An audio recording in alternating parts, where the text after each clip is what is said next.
दिल्ली में सरकार बनाने को लेकर अरविंद केजरीवाल ने यू टर्न ले लिया है। जब केजरीवाल ने इस्तीफा दिया था तब विधानसभा भंग कर तुरंत चुनाव कराने की बात कही थी उन्होंने, लेकिन अब सरकार बनाने की कोशिश में जुटे हैं। थोड़ी देर में केजरीवाल के घर पर आम आदमी पार्टी के विधायक दल की बैठक होनी है, जिसमें यह फैसला होना है कि सरकार बनाने को लेकर लोगों से राय ली जाए या नहीं। कल केजरीवाल ने उपराज्यपाल नजीब जंग से मुलाकात भी की थी और आपको बता दें कि एक हफ्ते तक विधानसभा भंग नहीं करने की अपील की थी अरविंद केजरीवाल ने। तो कल अरविंद केजरीवाल ने दिल्ली के उपराज्यपाल से मुलाकात की थी। सरोज सिंह जुड़ गई हैं और जानकारी के साथ फोन लाइन पर। सरोज, एक बार फिर से मूड में आ गई है आम आदमी पार्टी दिल्ली में सरकार बनाने को लेकर। बैठक भी हो रही है अरविंद केजरीवाल के घर में। क्या स्थिति है इस समय, क्या हलचल घर के बाहर है, कौन कौन पहुंच चुका है?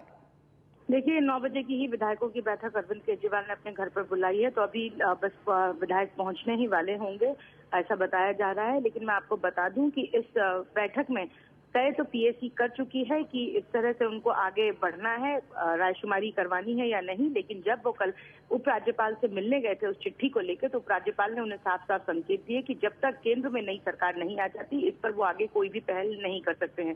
तो 26 तारीख तक का वक्त है अरविंद केजरीवाल के पास। तो आज विधायक दल की जो बैठक बुलाई गई है उसमें ये तय होना है कि कितने वार्ड में कराना है, क्योंकि पिछली बार जब सरकार बनाने को लेकर उन्होंने रायशुमारी कराई थी तो हर वार्ड में कराया था। 272 जनसभाएं इस तरह से की थी। तो इस बार भी 272 होंगी या संख्या उससे कम होगी, किस तरह का फॉर्मेट होगा, सवाल क्या होंगे, उसके लिए क्या लिखित पेपर्स छपवाने जाने हैं या नहीं छपवाने जाने हैं, इन सब चीजों पर आज विधायक दल के साथ बैठकर रायशुमारी की जाएगी और उसके बाद अंतिम नतीजे पर पहुंचा जाएगा। हालांकि पीएसी की बैठक में ये तय हो चुका है, जिसके बाद ही वो चिट्ठी लेकर गए थे जिसमें लिखा था कि एक हफ्ते तक विधानसभा को भंग ना करें। तो साफ तौर पर पीएसी का मन जरूर है। सरोज, शुक्रिया सरोज। इस वक्त हमारे साथ कांग्रेस के नेता मुकेश शर्मा जुड़ गए, उनसे बात करते हैं। मुकेश जी, क्या कहेंगे? एक बार फिर से आम आदमी पार्टी दिल्ली में सरकार बनाने के मूड में आ गई है। जनमत संग्रह कराया जाए या नहीं, इसको लेकर मीटिंग भी कर रही है। क्या कांग्रेस पार्टी समर्थन देगी? श्री अरविंद केजरीवाल जी दिल्ली के लोगों को छोड़कर भागे हैं। उन्होंने दिल्ली के लोगों को धोखा दिया है। वो महाठग हैं, उन्होंने दिल्ली के लोगों को ठगा है। कांग्रेस किसी कीमत पर श्री अरविंद केजरीवाल और उनकी आप पार्टी, जिन्होंने दिल्ली में भाजपा की मदद की है, सेकुलर वोट का डिवीजन कराकर दिल्ली में 7 सीट बीजेपी को जिताने में मदद की है बीजेपी की, ऐसी आप पार्टी केजरीवाल को कांग्रेस पार्टी कभी समर्थन नहीं करेगी।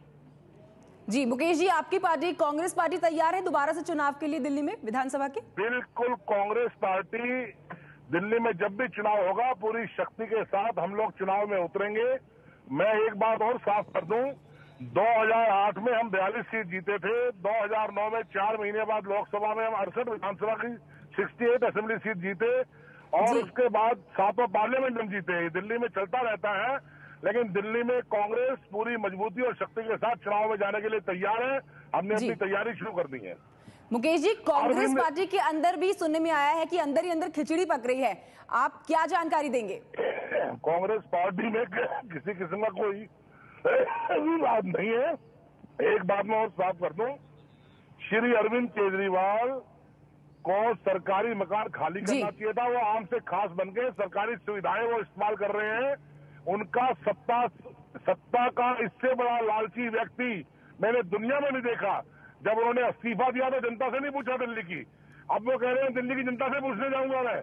कांग्रेस पार्टी किसी कीमत पर उनको समर्थन नहीं देगी, ये हमारा अंतिम फैसला है। जी मुकेश जी, आप बने रहिए हमारे साथ। विजेंद्र गुप्ता जी भी जुड़ गए हैं, बीजेपी से हैं, उनसे बात करते हैं। विजेंद्र जी, आपकी क्या रणनीति है इसको लेकर? देखिए, मुझे तो लगता है कांग्रेस और आम आदमी पार्टी की मिली भगत जारी है। ये पहले भी इसी तरह की सब बातें करते रहे हैं दोनों लोग, लेकिन इन दोनों का एक ही एजेंडा है, किसी तरह बीजेपी को रोको, और उस पर ये काम करते रहे हैं। आज मैं ये जानना चाहता हूं मुकेश जी से कि अरविंद केजरीवाल ने जो ये कल यू टर्न लिया है अचानक, जो कल तक कोर्ट और अदालतों के चक्कर लगा रहे थे और ये कह रहे थे कि विधानसभा भंग की जाए, और कल जाकर के उपराज्यपाल को पत्र देते हैं कि अभी विधानसभा भंग ना की जाए, इसके पीछे का राज क्या है और साजिश क्या है? क्या कांग्रेस के नेता जो कह रहे हैं और जो आम आदमी पार्टी के नेताओं से बातचीत चल रही है, जो मेरी जानकारी में आया है, वो सब क्या है? क्यों दिल्ली के लोगों को आप गुमराह कर रहे हैं? दिल्ली में सरकार नहीं है, आज जबकि 71% लोगों ने मतदान किया था, उसका जिम्मेदार सिर्फ आम आदमी पार्टी नहीं है, उतनी ही जिम्मेदार कांग्रेस भी है। अगर कांग्रेस पार्टी ने उनको उस समय समर्थन दिया था और दोनों ने मिलकर सरकार बनाई थी, तो वो सरकार आगे क्यों नहीं चली? और अगर सरकार नहीं चलानी थी तो वो सरकार क्यों बनी? उसी समय भंग हो जाती और अब तक चुनाव होकर नई सरकार आ चुकी होती। जी तो मुकेश जी सुन रहे होंगे आप विजेंद्र जी को कह रहे हैं कि मिली भगत है। ना तो इस समय कांग्रेस में विश्वास किया जा सकता है और ना ही मैं आम आदमी पार्टी में। आम आदमी पार्टी और कांग्रेस की ठोकरें खा रहे हैं एमएलए से बात करने के लिए, और भारतीय जनता पार्टी दिल्ली में सरकार बनाना चाहती है। इनके लोग ऑफर भी करते घूम रहे हैं एमएलए को। बीजेपी के 2 चेहरे और विजेंद्र गुप्ता जी को एक मशवरा दे रहा हूं, इतना आदमी को ज्यादा घमंड में नहीं आना चाहिए। आप 68 सीट 2009 में हार गए थे 68 विधानसभा, इसलिए आपको परेशान होने की आवश्यकता नहीं है। कांग्रेस दिल्ली में चुनाव में जाएगी और हम विधानसभा से लोकसभा से बेहतर नतीजे मुकेश जी लेकिन इस बार की लोकसभा की बात करें तो आपकी तो करारी हार हुई है, आपको तो सीटें ही बहुत कम मिली हैं, तो आप कैसे अपनी रणनीति बनाएंगे? हार इसलिए हुई है कि अरविंद केजरीवाल ने आरएसएस के एजेंडे को लागू किया है। श्री अरविंद केजरीवाल की पार्टी के जहां 28 विधायक थे, वहां उन्होंने आरएसएस की और बीजेपी की मदद की है, और ये आरएसएस का आदमी है अरविंद केजरीवाल, इसलिए आरएसएस और बीजेपी के आदमी को कांग्रेस सपोर्ट नहीं करेगी। मैं चाहता हूं कि मुकेश जी ये बताएं कि इनकी पार्टी ने 8 दिसंबर को जब चुनाव परिणाम आए तो इन्होंने जाकर के उपराज्यपाल को पत्र दिया कि हम आम आदमी पार्टी को अनकंडीशनल सपोर्ट कर रहे हैं बाहर से, और उसके बाद उन्होंने एक शर्त रखी इनके सामने, और इन्होंने इनकी राष्ट्रीय अध्यक्षा ने उस पर हस्ताक्षर किए कि हमें आपकी शर्तें मंजूर है, आप सरकार बनाइए। यानी कि ये कौन सी नूरा कुश्ती है, कौन सी दोस्ती और किस तरह के संबंध है, हम लोग समझ ही नहीं पा रहे। हमने जनादेश का सम्मान करते हुए बिना शर्त समर्थन दिया था, और जब कांग्रेस पार्टी ने देखा कि यार कॉन्स्टिट्यूशनल काम कर रहे हैं, संवैधानिक काम कर रहे हैं, तो हमने उस पर वोटिंग नहीं की, लेकिन हमने बिजली सब्सिडी पर वोटिंग की, और बीजेपी बिजली सब्सिडी के खिलाफ थी। बीजेपी चाहती थी गरीबों को सब्सिडी ना मिले। ये तो विजेंद्र गुप्ता जी आपको याद रखना चाहिए। मुकेश जी किस आधार, मैं ये जानना चाहता हूँ मुकेश जी, किस आधार पर कल केजरीवाल ने जाकर के उपराज्यपाल से कहा है? उनके पास सिर्फ 27 सदस्य हैं और कांग्रेस के 8 सदस्य आते हैं तो 35 पर उनका बहुमत होता है, उसके अलावा उनके पास कोई रास्ता नहीं है। तो बिना आपसे बात करे क्या वो उपराज्यपाल को जाकर पत्र दे आए? क्या उन्होंने कोई बात नहीं, हमारी जानकारी में है कि आपके विधायकों से उनकी बात चल रही है, जो आपके विधायक हैं बीजेपी के। आप ये हास्यप्रद बात कर रहे हैं। आपको मालूम है किसी भी दल को छेड़ने और हिलाने के लिए अगर आम आदमी पार्टी को अगर तोड़ना है तो 18 सदस्य चाहिए, और अगर किसी और पार्टी को हाथ डालना है तो 25 सदस्य चाहिए, 22 सदस्य चाहिए। क्यों आप गलतफहमी फैला रहे हो? आप क्यों आप इस तरह के भ्रम पैदा कर रहे हो? एमएलए चुनाव से डर के भाग रहे हैं, आप अपने आपके डर के लोग। मुझे लगता है इस चर्चा का सार्थक अर्थ यही होगा कि दिल्ली की जनता अब सब देख रही है। जिन लोगों ने कोर्ट और अदालत में जाकर के ये कहा ये कांग्रेस और बीजेपी मिलकर के हमको सत्ता से बाहर रखना चाहती है, चुनावों को डिले करना चाहती है, हम ये चाहते हैं कि विधानसभा भंग हो, और अभी कांग्रेस भी चाहती है। एक मैं आपको अंदर की जानकारी दे रहा हूँ, कांग्रेस विधानसभा भंग करना चाहती है, विधानसभा भंग हो, नए चुनाव हो, मैं अभी बैकडोर से खरीद करके सरकार ना बनाए। मैं एक जानकारी आपको देना चाहता हूँ। मैं अरविंद केजरीवाल से जानना चाहता हूँ कि अभी 4 दिन पहले परिणाम आने से सिर्फ 1 दिन पहले प्रशांत भूषण उपराज्यपाल को एक पत्र लिख करके कहते हैं कि ये असेंबली भंग क्यों नहीं की जा रही है, इसको तुरंत भंग किया जाए। यानी जैसे ही परिणाम आए और दोनों दलों को लगा कि ये तो सुपड़ा साफ हो रहा है, और विशेष रूप से आम आदमी पार्टी जो इस तरह जनता के भावनाओं से खिलवाड़ किया, तो इनको लगा कि अगर अब चुनाव होंगे तो हमारा सुपड़ा साफ दिल्ली में भी होगा जैसे पूरे देश में हो गया।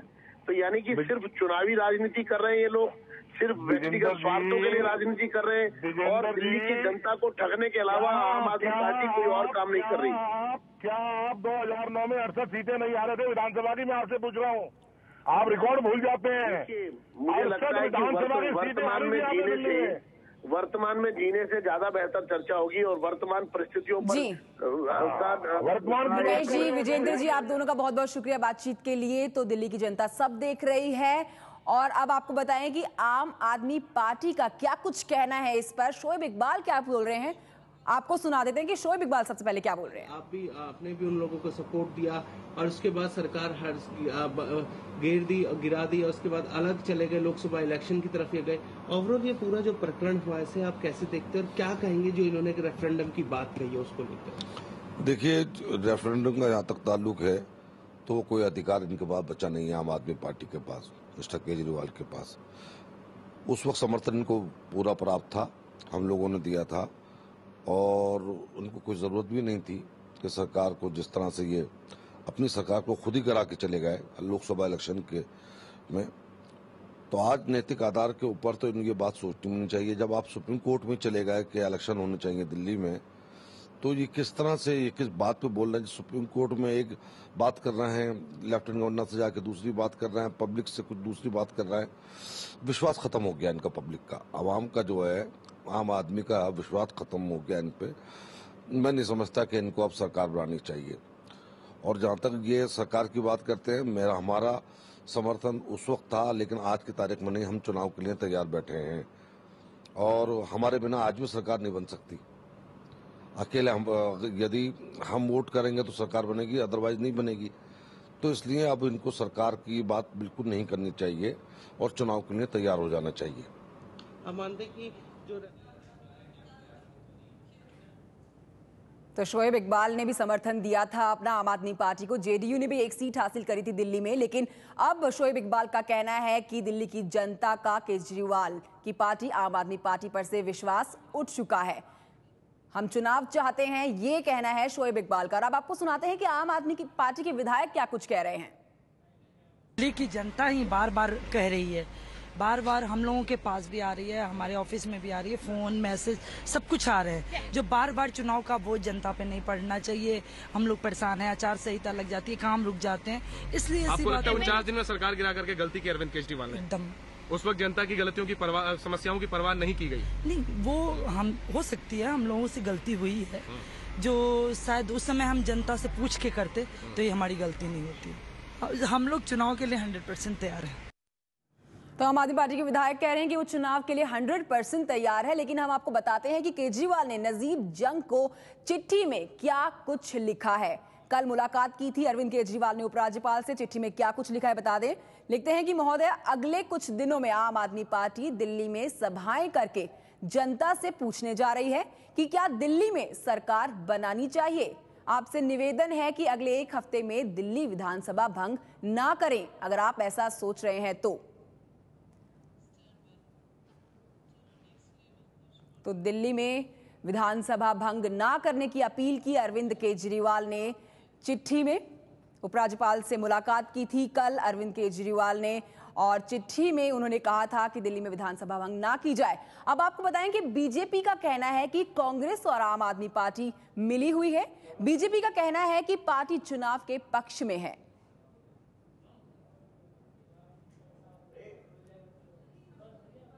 अच्छा है, दिल्ली की जनता से पूछेंगे। दिल्ली की जनता ने जो अभी इतना बड़ा रेफरेंडम करके उनको फैसला दिया है और 7-0 का रिजल्ट दिया है, मुझे लगता है कि ये भी एक बहुत बड़ा रेफरेंडम था।